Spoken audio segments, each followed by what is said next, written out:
В годы Великой Отечественной войны мирное небо над страной защищали многие талантливые летчики Удмуртии.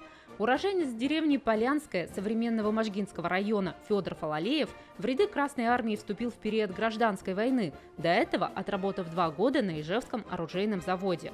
Трижды был повышен в воинских званиях и завершил войну в ранге маршала авиации. В годы Великой Отечественной войны наш маршал авиации возглавлял крупные подразделения, фронты, командовал авиацией в ходе Сталинградской, Курской битвы и других крупных сражений и занимал очень высокую должность, был заместителем командующего военно-воздушных сил Красной армии. После Великой Отечественной войны отметился участием в Потсдамской конференции в составе делегации от СССР. На этой конференции решалась послевоенная судьба подверженной гитлеровской Германии. Временное правительство Франции наградило маршала Фалалеева командирским крестом Ордена Почетного легиона. Награду вручал сам генерал де Голь. Дважды героем Советского Союза в годы Великой Отечественной войны стал уроженец Ижевска Евгений Кунгурцев. В дальнейшем гвардии генерал-майор авиации. Его любовь к небу началась в годы студенчества в ходе занятий аэроклуба. Как один из лучших курсантов он был направлен в Балашовскую военную школу. В 40-е сражался на Ленинградском и Третьем Белорусском фронтах. Совершил более 200 боевых вылетов.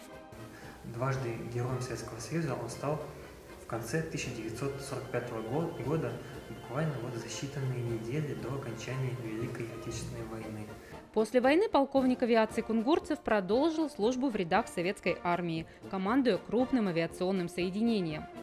По занятиям в аэроклубе с ним была знакома и легендарная летчица, также герой Советского Союза, командир звена 46-го гвардейского ночного бомбардировочного авиационного полка гвардии лейтенант Нина Ульяненко. Девушка со своими боевыми подругами наводила ужас на боевые части противника, за что их авиационный полк немцы прозвали «ночными ведьмами». Воевала Ульяненко в небе Сталинграда, у берегов Волги, на Северном Кавказе, в Крыму, Белоруссии, Польше и Восточной Пруссии. Дошла с боями до Берлина. К середине февраля 1945 года, как штурман, она совершила 388 боевых вылетов, как летчик – 530. В мирное время работала в школе и газете, являлась депутатом Ижевского горсовета и Верховного совета РСФСР. Свои военные воспоминания Нина Захаровна увековечила в книге «Незабываемые», где живо и образно рассказывает обо всем, что ей довелось пережить в военные 40-е. В годы Великой Отечественной войны звания Героя Советского Союза были удостоены более 20 летчиков, выпускников Ижевского аэроклуба.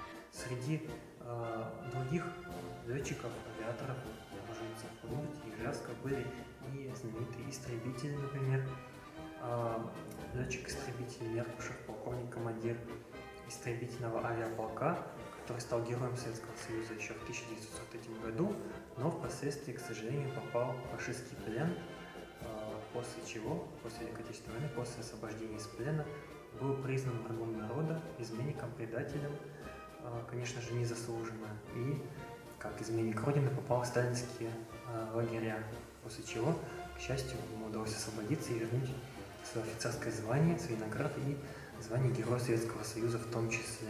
Многие жители Удмуртии за участие в воздушных сражениях отмечены боевыми орденами и медалями. Хотите знать больше? Оставайтесь с проектом про 100 лет Удмуртии.